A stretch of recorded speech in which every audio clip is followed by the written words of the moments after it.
সবার প্রথমে আপনাদের সবাইকে এখন এই ভিডিওটিতে একটি লাইক করে দিতে হবে এবং নিচে থাকা লাল কালারের সাবস্ক্রাইব বাটন থেকে সবাইকে সাবস্ক্রাইব করে সাদা করতে হবে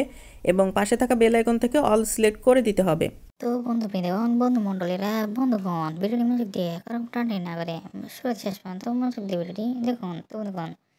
আমরা প্রথম অবস্থাতে যে কোনো একটি গ্রিন স্ক্রিনকে আমরা সিলেক্ট করে নিয়ে সেটাকে গ্রিন স্ক্রিন ব্যাকগ্রাউন্ডের মধ্যে সুন্দর করে আমরা বসিয়ে নিই। সেটি হয়ে গেলে আমরা সুন্দর করে প্লাস এখানে আমরা ক্লিক করি এবং ক্লিক করার পর গ্যালারির মধ্যে আমরা খুব সহজে যে কোনো একটিকে ছবিকে সিলেক্ট করার মাধ্যমে সেটাকে গ্রিন স্ক্রিন ব্যাকগ্রাউন্ডের এক পাশে বসেই এবং বসানোর পরে সেই বসানো ছবিটিকে আমরা আরও অসাধারণ এবং চমৎকার করে তুলতে আমরা বিভিন্ন রকম টুলস রয়েছে, বিভিন্ন রকম অপশন রয়েছে, সেগুলোকে আমরা সঠিক পদ্ধতি সঠিক নিয়মাবলী অনুসরণ করার মাধ্যমে ছবিটিকে বিভিন্ন রকম পদ্ধতিগুলো সুন্দর করে অবলম্বন করার মাধ্যমে ছবিটিকে কাস্টমাইজেশন অ্যাডজাস্টমেন্টগুলো করে নিয়ে নেওয়া হয়ে গেলে প্রথম ছবিটির অপর প্রান্তের প্রথম ছবির মতোই একই রকমের একটি ছবি বসিয়ে সেই ছবিটিকেও সুন্দর করে বিভিন্ন রকম অপশন আর টুলসগুলোর সাথে সুন্দর করে কাস্টমাইজেশনগুলো করে নিয়ে গ্যালারিতে সুন্দর করে